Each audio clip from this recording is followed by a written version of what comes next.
Ayan mga tol, magpapakain ako ng mga beta fry natin sa taas. So wala akong tubipex na ubos na. Next week na ulit tayo magkakaroon ng tubipex. Kaya ang ipapakain ko sa kanila ngayon, itong dried Artemia. Dried. So ito yung ano, ito yung decapsulated na Artemia. Yan, ito yung papakain ko sa kanila mga tol. Yan, so ito nilagyan ko ng tubig. Ito yung ano, ilagay ng sauce. Yan. Tapos lalagyan ko ng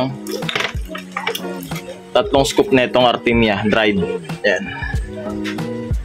Lalagyan ko lang. 3 lang. Pwede na yan. Ano, tapon pa.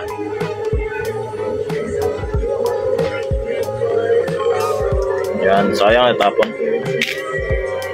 So konti na to mga tol, no? Hindi, marami-rami pa pala. Ang gagawin ko rito, umorder na ako ng isa pa nito. Kasi marami tayong fry eh. Baka pusin tayo mga tol. Yan, maganda yan, goods yan. Kasi yung tubipix natin, next week pa, o baka Biyernes pa magkaroon. Kaya ito muna. Ito munang dried Artemia. Pakain natin sa ating mga isda. Sa mga fry. Likot ng mga flower horn ko. Robert! Sige na. So ayan mga tol, akit muna tayo sa taas. Para sa ating mga fry. Alugin lang ng ganyan mga tol. Yan. Dito kasi ako sa taas ng bubong ano, nag-culture ng mga betta fish. Marami tayong ano dito. Marami tayong fry mga tol. Ayan, gabi na alas 7 na ng madaling araw, alas 7. Alas 7 na ng gabi mga tol. Medyo maambon-ambon pa yan. Papakain tayo ng ating mga betta fry. Ayan. Yan muna kakainin nila ngayon kasi wala pa tayong tubipex. Kaya yan muna yung kakainin nila. O yan. Kain muna kayo dyan. Tapos ito. Yan. Bigyan ko muna dyan. Kunti lang. Para may makain lang sila. Tapos ito. Bigyan ko rin. Ayun o. Malaki na yung ito, Black Samurai ito mga tol eh. Black Samurai, tapos may red din yan. Tapos ito rin. Black Samurai din to. Yan. Bukas ganito pa rin papakain ko sa kanila. Pero yung mga fry na maliliit dun sa baba, binigyan ko ng buhay na ano, BBS. Para dun lang sa kanila yun.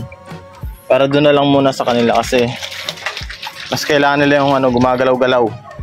So ito, lagay ko muna to. Ayan, meron pa tayo rito mga tol. Ayan o. Pwede nyo rin naman erekta yung dried Artemia dito sa may ano, sa may ibabaw. Kaso hindi siya lumulubog, nakalutang lang. Mas maganda yung lumulubog eh, para kunwari ano, kunwari buhay. Yan. Kapag kamalang buhay ng mga ano, mga fry. Yan, ganyan lang mga tol. May ilaw naman to magdamag eh. Kainin nila yan. Papapakain nila yan buong magdamag. Yan o. Ito pa. Yan, isang pa. Yan mga tol.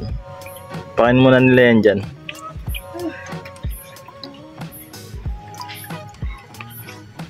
Okay na yan.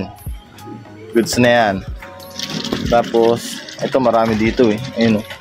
Ito marami mga tol eh. Yan. Ang lakas nila sa BBS. Ang lakas nila sa tubipex worm.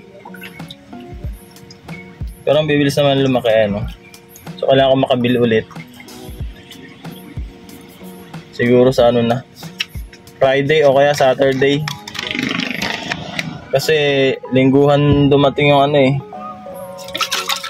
BBS natin doon sa supplier na kinukuhanan ko. Kaya yun. Hanggang dito muna mga tol. At babalitaan ko na lang ulit kayo sa mga isda na to. Maraming salamat sa inyo. Paki-like, share, and subscribe ang ating channel. At pa-follow po sa ating Facebook page at sa ating professional dashboard na Facebook Reels. Yan, maraming salamat sa inyo mga tol. Hanggang sa muli. Bye!